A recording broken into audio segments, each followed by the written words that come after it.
নেক আমল করতে পারো, নেক আমলের ভিতরে কত মজা। যারা নাকি নেক আমল করে তারাই বোঝায়। বাজান তোমাকে কোনোদিন বোঝানো যায় না। এই জন্য বাজানদেরকে বলবো, পর্দালে মা বোনদেরকে বলবো, মুসলমান বলতে কিন্তু মন চায় বাজান ইমান আনবে, নেক আমল করবে, দুনিয়ার থেকে বিদায় নিয়ে মালিকের কবরে রওনা করবে। আল্লাহ রাব্বুল আলামিন আপনার আমার নামাজের তার কোনো প্রয়োজন নাই। আছে আল্লাহু সামাদ, আল্লাহ সব দিক থেকে বেনিয়াস। আপনার আমার তো ইবাদতের মুখাফিক না আল্লাহ, কিন্তু আপনাকে আমাকে দুনিয়ায় পাঠাইছেন উদ্দেশ্য কি? লিয়াবলুয়াকুম আইয়ুকুম আহসানু আমালা। আল্লাহ রাব্বুল আলামিন পরীক্ষার জন্য পরীক্ষার হলে, কারণ দুনিয়ার ভিতরেই দেখবেন আপনি যদি সার্টিফিকেট অর্জন করতে চান, পরীক্ষা নেয় না? পরীক্ষা কি পরীক্ষা নেয় না? আর পরীক্ষার মাধ্যমে এই ছাত্রছাত্রী সম্মানিত হয়, নাহলে অপমানিত হয়। কির মাধ্যমে? কির মাধ্যমে? তা আল্লাহ দুনিয়াতে পাঠাইছেন আমাদেরকে পরীক্ষার হলে পরীক্ষা দেওয়ার জন্য। আল্লাহ বলতেছেন কি পরীক্ষা? লিয়াবলুয়াকুম আইয়ুকুম আহসানু আমালা। আমার হুকুম অনুযায়ী দেখবো কোন আমার বান্দাবান্দি আমার হুকুমটা পালন করছে ভালো, আর কে আমার হুকুমের বিরুদ্ধাচরণ করছে। এই পরীক্ষার জন্য আমি তোমাদেরকে দুনিয়াতে আমি পাঠাইছি। আমার মালিকের কিন্তু আপনার আমার নামাজ রোজার অন্য অন্য ইবাদতে কোনো প্রয়োজন নাই, শুধু পরীক্ষা। কথা ঠিক না? এই জন্য আমার ভাইদেরকে বলবো, পর্দা আলে মা বোনরা যারা শুনতেছেন, অনেকে ভয় পায় হুজুর। আসলে বিশেষ করে আমার যুবক বাবারা, পর্দা আলে কিছু মা বোনেরা নামাজের কথা শুনলে ভয় পায়, রোজার কথা শুনলে ভয় পায়, পর্দার কথা শুনলে তো ভয়ের শেষই নেই। হারাম হালাল তমিজ করে খাওয়া কথা বললে ভয় পায়, সুন্নাত তরিকায় চলতে বলে কি পায়? ভয় পায়। আসলে আল্লাহ রাব্বুল আলামিন আপনাকে আমাকে যে নীতি আদর্শ ইসলাম আমাদেরকে দান করছে, এর ভিতরে ভয়ের কিছু আছে? হ্যাঁ, এর ভিতরে তো কিছু ভয়ের কিছু নাই। কিন্তু এক শ্রেণী আমার বাজানরা আল্লাহর হুকুম নবী তরিকা অনুযায়ী না চইলে শয়তানের পূর্বাঞ্চলের ওদিকে কেন ঘুরে যায়? ওই যে তাদেরকে এমনভাবে উপস্থাপনা কইরা দুনিয়ার এটা দেখায়, বাহ্যিক দৃষ্টিতে খুব সুন্দর, কিন্তু ভিতরে কিন্তু মাকাল ফল। ভিতরে কি? আসলে আপনি দেখবেন যত ঘুষখোর শান্তিতে আছে, একজন আপনার নজরে আছে? আসতে কয় আছে? আমি চ্যালেঞ্জ করলাম, নাই। সুদখোর একটাও শান্তিতে আছে? আমি বহু তালাশ করে দেখছি, নাই। এই বেফারদা চলুন নিয়ে ঘরে বাইরে কোনো শান্তি আছে? অশান্তির আগুন দাউ দাউ করে জ্বলে, আমরা তো জানি, অবহুত দেখছি। কথা ঠিক না? তাইলে এই যে মিথ্যা কথা বললি ওর মধ্যে শান্তি আছে? ওর নিজের ওই বিষাক্ত মিথ্যার সবলে নিজে ধ্বংস হয়ে যায়। কারণ যে মিথ্যা সাক্ষী দেয়, যে মিথ্যা কথা বলে, ও নিজে শান্তি পায়? ওর নিজের ভিতর থেকে ধ্বংস করে বাস্তবতা। কিন্তু তাইলে বোঝা গেল অনেকে মনে করে যে এটার ভিতরে খুব শান্তি, আসলে বাস্তবে শান্তি নাই। আসলে বাস্তবে শান্তি নাই। এই জন্য আমার আব্বাজান রহমাতুল্লাহি আলাইহি বলতেন, শান্তি নাই, পায় নাই, এরপরে এদিকে দৌড়ে খা। ওই যে আল্লাহ বলছেন শয়তান এমন ভাবে উপস্থাপন করে দেখায়, ওদিকে মন দেল ঝোঁকে, কিন্তু ওই পূর্বাঞ্চলে পড়া যাইবে না। কথা ঠিক না ভাই? ঠিক। দেখবেন আমার আব্বাজান কি একটু উদাহরণ দিয়ে বলতেন, দুনিয়াতে মূলত তিনটা জিনিসে শান্তি। কয় জিনিসে? তিন জিনিসে মূল হিসাব করে, তিন জিনিসে শান্তি। একটা হলো খাওয়ার শান্তি, একটা কি শান্তি, আর একটা হলো স্বামী স্ত্রীর শান্তি, আর একটা হলো ঘুমের শান্তি। এই তিনটাই তো মূল। হিসাব নিকাশ করলে দেখবেন ঘুরিয়ে মুড়িয়ে ওই তিনটে। কথা ঠিক না? ঠিক। এই তিন শান্তি কিন্তু দুনিয়াদার হারামখোর, ঘুষখোর, সুদখোর, মিথ্যাবাদ, জুলুমবাজ, খুনি, জুলিম, জালেম, একটা ওদের মধ্যে না। বহুত পরীক্ষা করে দিছে, একটাও নাই। সিংহভাগ বড় লোক, ঠিক মতো খাইতেই পারে না, ঠিক মতো খাইতেই পারে না। বাংলাদেশের ভিতরে বড় বড় ধনী, বহুত ইতিহাস আছে। তামাম দুনিয়ার ভিতরে বড় ধনী বলছিল, এমন দুনিয়ার কোন ডাক্তার আছে আমার পেটের মধ্যে যদি এক টুকরা গোশত হজম করাইয়া দিতে পারে, দেখাইতে পারে, আমার সব সম্পদ, না জানি সম্পদের অর্ধেক 3 ভাগে রাখবা, কি জানি বলছিল, পুরো স্মরণ নেই, তাকে লিখে দেব। দেখেন তামাম দুনিয়ার ভিতরে সবচেয়ে বড় ধনী, পেটের কন্ডিশন আল্লাহ রাব্বুল আলামিন তৈরি করেছেন, এক টুকরা গোশত হজম করার শক্তি নাই। আচ্ছা বলেন তো, ওর এই সম্পদের মূল্য কি? একটু চিন্তা করিয়া কইয়েন, আছে কোনো মূল্য? কোনো মূল্য আছে? কোনো মূল্য নাই। বাংলাদেশের বড় ধনী ইতিহাস বলে শুনবে, খালি ডাবের পানি খাই আর যাও খাইয়ে যাওয়া লাগছে, আর কিছু খাইতে পারে নাই। আর স্বামী স্ত্রীর শান্তি অত চিন্তাই করা যায় না, অত আমরা সব জানি। আমাদের কাছে এসে বলে, হুজুর এই অশান্তির কোনো শেষ নাই। বুঝেন নাই কথাটা? একটা লাগে আরেকটা লাগে কোনো মিল আছে? কেমনে থাকবে? অসম্ভব। কারণ স্বামী চলে এক ধরনের, স্ত্রী চলে আর এক ধরনের।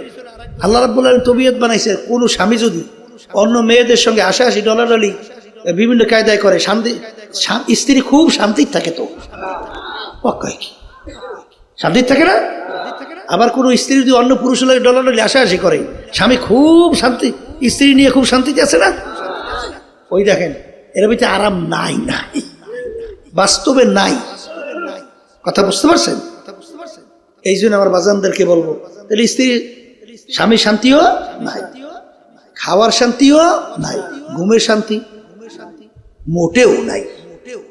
সিংহভাগ বড় লোক অপেরার সময় অচেতন হইয়া মদ খাইয়া বিভিন্ন কাদায় মানুষের জীবন না, অচেতনে পড়িয়ে থাকে। কথা বলছে, অচেতনে পড়িয়ে থাকে, শান্তি বলতে আসলে নাই। আর দিনদার দুনিয়ার ভিতরে বাংলাদেশেও দেখবেন গরিব আল্লাহওয়ালা, তিনি জিনিসের শান্তির শেষ না। কথা ঠিক কিনা?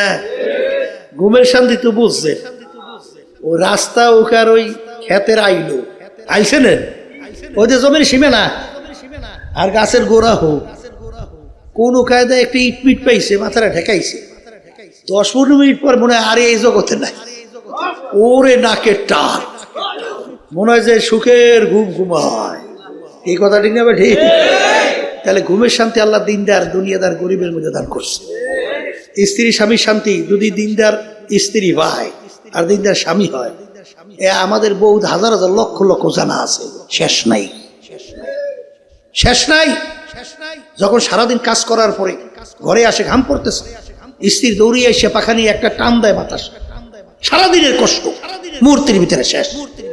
আর সারাদিন হাজার হাজার কোটি কামাই করে ঘরে যাওয়ার পরে মুখটার ভ্যাটকি কি সব টাকা পয়সার মজা সব শেষ। কি শান্তি পাইছে? নাই, পাইবে কোথায়? কথা ঠিক না? ঠিক। খাওয়ার শান্তি আমরা তো দেখছি, এই গ্রামে যে হাল চাষ করে না, খেত খামারি কাম করে, আগে তো পান্থা পাচ্ছেন তো, ওই যে পানির ভিতরে ভাত দিয়ে থই, মানে ভাতের মধ্যে পানি দেয়। এই এটা বলে শৈল এখন বর্তমানে শুনছি ভালো, ডাক্তাররা কয় পান্থা ভাত খাওয়া বলে ভালো, মাঝে মাঝে পান্থা ভাত খাওয়া বলে কি ভালো। ওই পান্থা ভাত আর ওই ডাইল কোন সময় ডাইলে পচছে, বুঝছে? আর আগে তো ওই যে মরিচ টালতো, এখন মরিচ পোড়া, আমরা কই মরিচ পোড়া, আর ওই পাতলা লাইলে বাসি মেশে যাও, আর পান্থা ভাত ডিশের ভিতরে ওই হাত দিয়ে একটা লাড়া দেয়, দইও নাই ঠিক মতো, হাত একটা ওই কাপড়ের মধ্যে একটা ঘষা দেছে, দোয়া শেষ। এইবার ডিশের মধ্যে লাড়া দিয়া মুখের মধ্যে দেয়, মনে হয় যেন এর শান্তি, খাইয়ে দুইটা ঢেউ দিয়ে আলহামদুলিল্লাহ, আল্লাহ নেমাত খাওয়াইলেন। এই যদি পেটের ভিতরে মুখের জিহ্বার ভিতরে যদি খাওয়ার শান্তিটা না থাকে, কোরমা পোলাও হাজার উন্নত মানের খাদ্য ও সাইরি মতো লাগে না? আর যদি পেটের ভিতরে এবং জিহ্বার স্বাদ থাকে, মরিচ পুরা ডাইল দিয়ে টান দিয়ে খায়, 7 দিন শেষ না। আসলে বাস্তবে এইটা, দুনিয়া শান্তির জায়গা না, আর দুনিয়া দারুল মেহনেওয়াল বালা।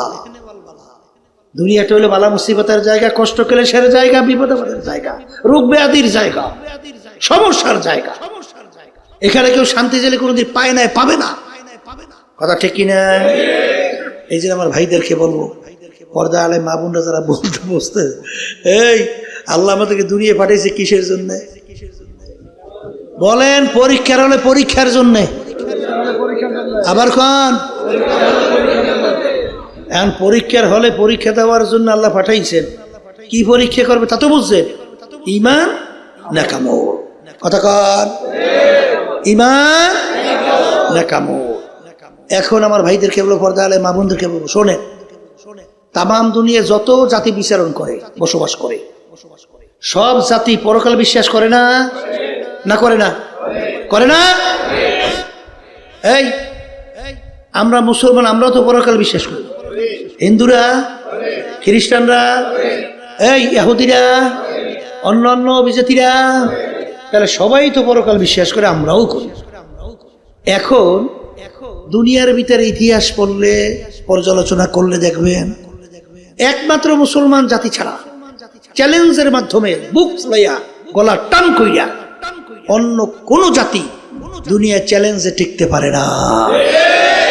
একমাত্র মুসলমান জাতি আমরা চ্যালেঞ্জের মাধ্যমে দুনিয়ার ভিতরে বুক টান কইরা, গলা টান করে বুক ফুলাইয়া দুনিয়া বাঁচিয়ে আছে। কথা ঠিক? এখন মুসলমান আমরা আজকে তামাম দুনিয়ার ভিতরে আমরা একমাত্র আল্লাহর বান্দা, আল্লাহর রসুলের উম্মত, জোর গলায় তার হুকুম এবং নবীর তরিকা অনুযায়ী আমরা আল্লাহর ফজল করবে চলছি। কথা ঠিক কিনা? তাই যেহেতু চলতেছি, এখন আমরা দুনিয়ার জিন্দিগিটা কি আমাদের এই চিরস্থায়ী না অস্থায়ী? অস্থায়ী জিন্দিগির মধ্যে আল্লাহ আমাদেরকে পরীক্ষার জন্য পাঠাইছে। দুইটা জিনিস আমাদের যদি নিয়ে যাইতে পারি, তাহলে আল্লাহ রাব্বুল আলামিন ঘোষণা করছেন, তোমাদের জন্য এমন মেহমান খানা আমি বানাই রাখছি, যেই মেহমান খানার ব্যাপারে আল্লাহ রাসূল সাল্লাল্লাহু আলাইহি ওয়াসাল্লাম বলছেন যে এত সুন্দর, কেউ কোনোদিন এত সুন্দর জায়গা বা এত সাজে সজ্জিত কেউ দেখে নাই, আর কেউ কানেও শোনে নাই, কেউ মনে মনে পরিকল্পনাও করতে পারে নাই তার চেয়েও সুন্দর। এই বেহেশত তোমাদেরকে আমি দান করব। আল্লাহ আপনি আমাকে আমাদের সবার জন্য কবুল করে নেন। আর যারা নাকি এই পরীক্ষার হলে সুযোগ পাইয়া আল্লাহর হুকুম নবীর তরিকা অনুযায়ী চলবেন না, অর্থাৎ ঈমান গড়বড়ে করবেন আর নেক আমল করবেন না, আল্লাহ রাব্বুল আলামিন তাদের ব্যাপারে বলছেন, ওদের জন্য আমি এমন শাস্তির জায়গা বানাইছি, যে শাস্তির জায়গার নাম হলো জাহান্নাম। সবাই বলে নাউজুবিল্লাহ। আল্লাহ আমাকে আমাদের সবাইকে মাফ করিয়া দেন। জাহান্নাম কত ভয়াবহ হবে, আল্লাহ রাসূল সাল্লাল্লাহু আলাইহি ওয়াসাল্লাম বলেন যে এত ভয়াবহ, যে এত কঠিন আযাব, এত কঠিন শাস্তির জায়গা কেউ কোনোদিন দেখে নাই, কানেও শোনে নাই, কল্পনাও আসে নাই, তার চেয়েও কঠিন। এই জায়গার ভিতরে আল্লাহ রাব্বুল আলামিন তাদেরকে ফালাইয়া শাস্তির ব্যবস্থা করবে। এখন আমার বাজানদেরকে বলবো, পর্দা আলে মা বোনদেরকে বলবো, শোনেন, এক শ্রেণী আমার বাজানদের চিন্তা, তারা দুনিয়া এবং নফস আম্মারা শয়তানকেও খুশি করবে এবং আল্লাহ এবং আল্লাহ রসুলের হুকুম অনুযায়ীও নিজের জীবনকে চালাইবে, এক কথায় দুই নৌকায় পায়ে রাখবে। আছে না নাই? আছে না নাই? কলে হুজুর কেমন? কেমনে কইলেন? ঘুষ খাওয়া এটা কি আল্লাহর হুকুম না আল্লাহর হুকুমের বিরুদ্ধে? সুদ খাওয়া আল্লাহর হুকুমের পক্ষে না বিপক্ষে? বেপরদা হওয়া আল্লাহর হুকুমের পক্ষে না বিপক্ষে?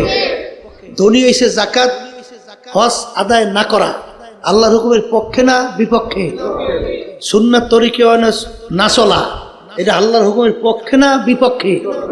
এই এরপরে যদি বিপক্ষ হয়, এক শ্রেণী আমার বাজানরা 5 ওয়াক্ত নামাজ পড়ে মসজিদে যায়, এরা কি আল্লাহর হুকুমের পক্ষে না বিপক্ষে?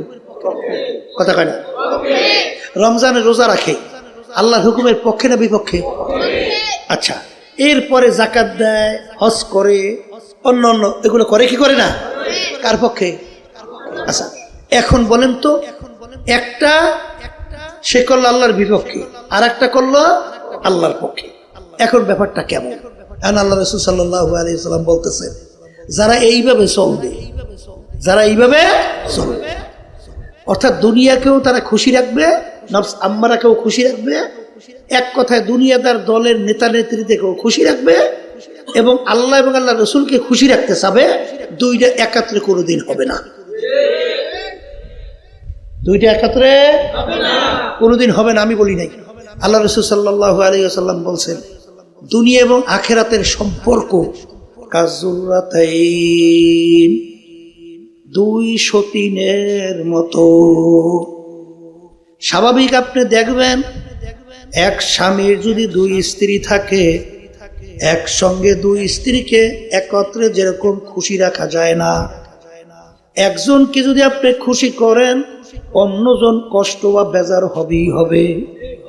না বাস্তব? না বাস্তব? বাস্তব না বাস্তব?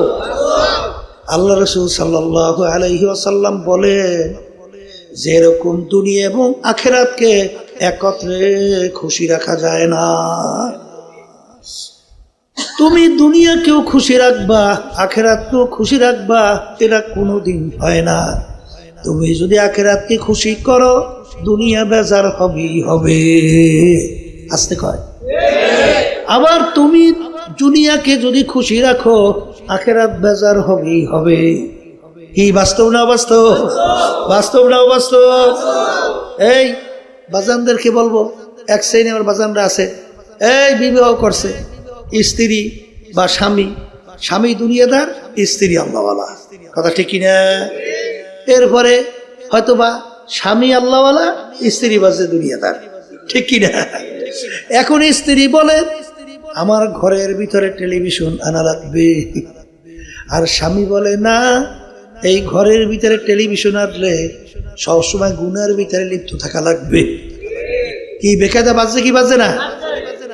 এখন তুমি স্ত্রীর কথা মানতে যাইয়া তুমি যদি আল্লাহর হুকুমের বিরুদ্ধাচরণের ভিতরে লিপ্ত হও, ওদিকে আল্লাহ এবং আল্লাহর রাসূল বেজার। এরপরে তুমি যখন মসজিদের ভিতরে সেজদায় পড়ে আল্লাহকে খুশি করতে যাও, তখন দেখবা দুনিয়াদাররা তোমার উপরে বেজার। এই বেজার কি বেজার না? এই জন্য দোনোটা একত্রে কি রাখা যায় না? আসতে কন। কিন্তু ভালো করে মনে রাখো, যদি আল্লাহ এবং আল্লাহর রাসূলকে খুশি করার জন্য তুমি যদি নফস আম্মারার সঙ্গে জিহাদ করতে পারো, আল্লাহর হুকুমের বিরুদ্ধাচরণ না করো, তুমি যদি আল্লাহ এবং আল্লাহর রাসূলকে খুশি করার জন্য তুমি রাস্তার ভিতরে নাইবা চলতে থাকো, বাজান তুমি দেখো দুনিয়া তোমার পায়ের উপরে এসে পড়বে। কি এসে পায়ের উপরে পড়বে? আবার কোন কি পায়ের উপরে পড়বে? বাস্তবতা আছে না নাই? একই তো বাস্তবতা আছে, আছে না? আছে না? বাস্তবতার কোনো শেষ নাই। কিন্তু তুমি জানি রাখো, এক শ্রেণীর আলেম ওলামা আমাদের একত্রে যাইতে ভাই, আমরা কই যাইতে ভাই, কথা ঠিক না? ঠিক।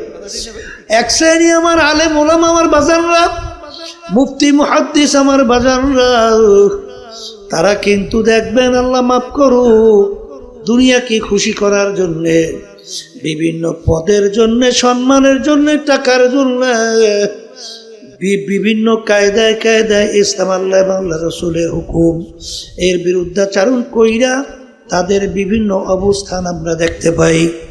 আজকে কথা ঠিক না বেঠি? আবার আল্লাহকে খুশি করার জন্য সে মসজিদের ভিতরে সেজদায় পড়িয়া কবলের ভিতরে দাগ পড়ে, তাহাজ্জুদের নামাজ পড়ে, তাসবিহ নিয়ে মাওলার জিকির করে, কিন্তু ওদিকে দুনিয়াদারদেরকে খুশি করার জন্যে বিভিন্ন ধরনের প্ল্যান প্রোগ্রাম আঁকে। কিন্তু ভালো করে যাই না রাইখো, তুমি খসরাত দুনিয়া ওয়াল আখিরাত। দুনিয়াদার বিভিন্ন মানুষ কিন্তু তোমার ব্যাপারে মন্তব্য করবে, আসলে লোকটা লেবাস সুরাতে আলেম, ভিতরটা দুনিয়াদার শয়তান। কি কথা কয় না দেখি? এই বাস্তব, কিন্তু বাস্তব। সম্মান তো দূরের কথা, মনে মনে ঘৃণা করে, ঘৃণা করে। কি করে? মনে মনে ঘৃণা করে। বাস্তব কথা, ঠিক না? এই জন্য আমার বাজানদেরকে বলবো, পর্দার এই মা বোনদেরকে বলবো, যাইয়ে দেখো ইয়ারউদ্দিন সাহেব রহমাতুল্লাহ আলাইহি পটুয়াখালী জেলা মির্জাগঞ্জ নদীর কিনারার ভিতরে ঘুমায় আছে। বাজান, সে কিন্তু দুনিয়ার ভিতরে সাধারণ একজন লোক ছিল, ব্যবসায়ী, দোকানদার, বাহালি, অর্থাৎ বিভিন্ন পেঁয়াজ, রসুন, আদা সহ বিক্রি করত। যাইয়া দেখো লক্ষ লক্ষ মানুষ তার কবরের পাশে যায়, সালাম দেয়, দু চোখের পানি ছাইরা দোয়া করে। বাজার আমি কয়েক বছর, মাসখানিক, কয়েক মাস মানে বছর খানিক হইতে পারে, আমি স্পিড বোর্ডে যাইতেছি, হঠাৎ দেখি ড্রাইভার ওখানে হঠাৎ বোটটাকে টবের করলো। ব্যাপার কি?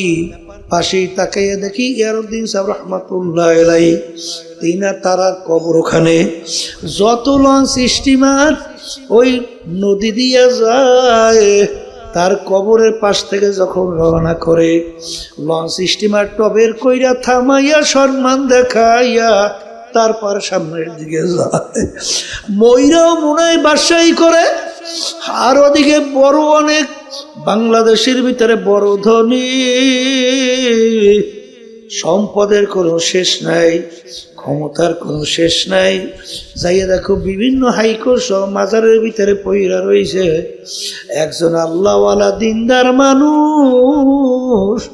ওর কবরের পাশে যে একটু সালামও তো দেয় না, দোয়াও কিন্তু করে না। আমার শাহ রহমাতুল্লাহ আলাইহি চিটাঙের মাটিতে ঘুমায় রয়েছে। বাজান, ইতিহাস পড়লে দেখবা সে একজন জজের চাপরাশি, অর্থাৎ জজ সাহেব এজলাসে বিচার করত, আর তার মাথার উপরে টাইনা টাইনা মাথায় বাতাস করত। বাজান, আগের যুগে তো এরকম ইলেকট্রিক ফ্যান ছিল না, এরকম সুন্দর ব্যবস্থা ছিল না, তখন মাথার উপরে টাইনা টাইনা বাতাস করত। তাদেরকে বলা হতো চাপরাশি নাকি। বাজান, দাইয়া তালাশ করে দেখো কেমনে সম্মানিত আল্লাহ বানায়। সেই জজ সাহেব, তার কোনো খবর নাই। আর আমার শাহ রহমাতুল্লাহ আলাইহি চিটাঙের মাটিতে ঘুমায় রয়েছে। কিয়ামত পর্যন্ত মানুষ তার জন্য দোয়া করে, স্মরণ করতে থাকবে। সম্মান বাড়ছে না কমছে? আল্লাহর বান্দারা, পর্দার মা বোনেরা, যাইয়ে দেখো সিলেটের মাটিতে শাহজালাল রহমাতুল্লাহি আলাইহি, ইয়ামানি রহমাতুল্লাহি আলাইহি, শাহজালাল ইয়ামানি রহমাতুল্লাহ আলাইহি বাজার সিলেটের মাটিতে ঘুমায়া রয়েছে। শাহপরান রহমাতুল্লাহ আলাইহি সিলেটের মাটিতে ঘুমায়া রয়েছে। বাজার যাইয়া দেখো লক্ষ লক্ষ মানুষ কবরের পাশে যায়, ভয়তে মনে অস্থির, একটু টু শব্দ করে না, ময়ূরাও বাদশাহী করে। হে বড় লোক আমার বাবারা, ধনী আমার বাবারা, হে ক্ষমতা সম্পূর্ণ আমার বাবারা, হে পর্দার আড়ালের বাবারা, কোন দুনিয়ার পিছনে পড়ছ, কোন সম্মানের পিছনে পড়ছ, কোন সম্পদের পিছনে পড়ছ। বাজান, দুনিয়া কিন্তু শান্তির জায়গা না, কেউ কোনোদিন পায় না, কেউ কোনোদিন পাবে না। কিন্তু মনে রাখি বাজান, যারা নাকি দুনিয়া খুশি করতে চাও, দলের নেতা নেত্রীকে খুশি করতে চাও, দুনিয়াদারদেরকে খুশি করতে চাও, ওদিকে আল্লাহ এবং আল্লাহ রসুলকেও খুশি করতে চাও, আসলে পাবা না একটাও। তোমাকে দুনিয়াদাররা মনে, এরা একটা মুনাফেক, এরা একটা দুনিয়াদার, এরা একটা লোভী লোভী লোভী। আরে তাদের কাছেও সম্মান নাই, আর আল্লাহ এবং আল্লাহর রসুলের কাছেও অসম্মান হয়ে ওঠা লাগবে। জোরে বলেন কথা ঠিক কিনা? এই জন্য আমার বাজানদেরকে বলবো, পর্দারে মা বোনদেরকে বলবো, দু কিস্তি পর নেহাদানকে সেরা যায়। এ আল্লাহর বান্দারা, পর্দারে মা বোনেরা, দুই নৌকার ভিতরে দুই পা যদি তুমি লাগাও, দুই পাশ থেকে নৌকা যখন সরবে, তোমার ধ্বংস করা কোনো উপায় থাকবে না। বাজান, তুমি আল্লাহ এবং আল্লাহ রসুলের হুকুম অনুযায়ী চলো, দেখবা দুনিয়াতে আল্লাহর ফজলে তুমি সম্মানিত হবা, রেজেকের কোনো অভাব থাকবে না, এমন কি মাখলুকাত পর্যন্ত তোমাকে সম্মান করবে। জোরে বলো কথা ঠিক কিনা? এমনকি হারে তোমার বিরহে বেদনায় আসমান পর্যন্ত কাঁদবে। যার বাস্তবতা আমার আব্বাজান ফজলুল করিম রহমাতুল্লাহ আলাইহি দুনিয়ার থেকে বিদায় নেওয়ার পরে বাজার আকাশ একেবারে ঝকঝকে পরিষ্কার। হঠাৎ দেখি হালকা একটু মেঘাচ্ছন্ন হইয়া একটু পিরি পিরি হালকা হালকা আকাশ কাইদা, আবার যেই আকাশ সেই আকাশ পরিষ্কার। দেখছো দেখছো দেখছো, দেখো আসমান পর্যন্ত কাঁদবে। আল্লাহু আল্লাহ। আমার দাদা রহমাতুল্লাহি আলাইহি, তার কথা শুনছিলাম ফরিদপুর কয়ারিয়া। দাদা রহমাতুল্লাহি আলাইহি বয়ান করতেছেন আর বলতেছেন, ওরে দুনিয়ার মানুষ, তোমরা আমাদের কথা শুনতে চাও না? একটা গরুকেও যদি বলি আমাদের কথা শোনে, এই কথা বইলা দূরে বলে একটা গরু বান্দার ডাক দিয়েছে, গরু এদিকে আয়। জজবার হালাতে ডাক দেওয়ার সঙ্গে সঙ্গে গরু নাকি রশি ছিঁড়া দৌড় দিয়ে সে সামনে দাঁড়াইয়া গেছে। ওমর ফারুক রাদিয়াল্লাহু তাআলা আনহু, নীল দরিয়ার পানি যখন শুকায়া গেল, বাজান যুবতী একটা সুন্দরী মেয়েকে জবাই দেওয়ার পরে পানি নদীতে আসবে। পানি এত গুরুত্বপূর্ণ, না খাইয়া মানুষ মারা যাবে, ফসল হবে না, ফসল না খাইয়া মানুষ মরবে। যখন তার কাছে সংবাদ গেল নীল নদীর পানি শুকাইছে, আমির একটা সুন্দরী যুবতী মেয়েকে বলি না দিলে পানি আসবে না। আমির বলে, ব্যাপার কি? একটা যুবতী মেয়ে জবাইয়ের ভিতরে পানি আসার শক্তি না আসা, আমার মালিকের শক্তি কোথায়? তখন তিনি নদীর কাছে চিঠি লেখে, হে নীল নদী, তুমি আল্লাহর হুকুমে জারি যদি হও হইয়া যাও, যদি আল্লাহর হুকুমে জারি না হও তোমার পানি আমাদের লাগবে না, ডাইরেক্ট 100 যাও, এই চিঠি নিয়ে নীল নদীতে ফালাও। ফালার সঙ্গে সঙ্গে নদী তার কথা শুই না, সঙ্গে সঙ্গে নদীর ভিতরে পানিতে ভরপুর। ওই যে নীল নদী পানিতে ভরছে, আজ পর্যন্ত আর পানি শুকায় না। নদীতে কথা শোনে শোনে। সাহাবায়ে কেরামদের ইতিহাস পড়লে দেখবা বাজান, সাহাবায়ে কেরামদের একদল জামাত আরে দিনের দাওয়াত নিয়ে যখন এলাকার ভিতরে গেল, এলাকার লোকগুলো এত খারাপ প্রকৃতির, সাহাবায়ে কেরামদের দিনের দাওয়াত তো শুনলই না, বরঞ্চ তাদের সঙ্গে দুর্ব্যবহার তো করলই। এমনকি রাত্রি হয়ে গেল, কোথায় যাপন করবে? সাহাবায়ে কেরাম কি অবস্থা, বসতেও দেয় না। সাহাবায়ে কেরামদের দলের আমি ডাক দিয়া বলে, যেহেতু কোনো জায়গা পাই নাই, আজকে আমরা রাত্রি যাপন করব জঙ্গলের মধ্যে। যখন সাহাবায়ে কেরাম জামাত নিয়ে জঙ্গলে ঢোকে, তখন ওই দুনিয়াদাররা হাসে আর বলে, দেখছো, শুনছিলাম তো মুসলমান পাগলের জাত, দেখো কত বড় পাগল। আরে জঙ্গলের ভিতরে ওরা ঢোকে, জঙ্গলের ভিতরে বিষাক্ত সাপের অভাব নাই, সিংহ বাঘের কোনো অভাব নাই। ওরা জঙ্গলে ঢুকবে আর সিংহ বাঘ ওদেরকে ধরবে, খাবে, একজন তার কালকে পাওয়া যাবে না। বাজান, ওরা তো হাসাহাসি করে, কিন্তু সাহাবায়ে কেরামদের জামাত জঙ্গলে ঢুইকা জংলা পশু পাখিকে লক্ষ্য কইরা ওয়াজ করে, বক্তব্য দেয়। কি দেয়? কাদেরকে দেয়? কাদেরকে? জংলা পশু পাখি। ইয়া হারে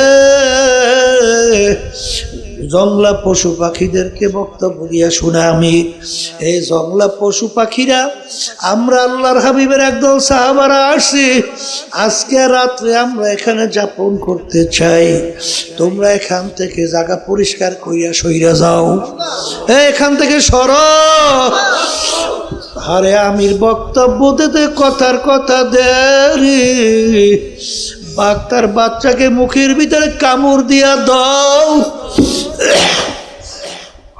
সিংহ তার বাচ্চাকে মুখের ভিতরে নিয়ে দৌড়, সাপ গর্তের থেকে উইঠা দৌড়, এমনকি গর্তের পিপিলিকা পর্যন্ত উইঠা জায়গা একেবারে পরিষ্কার।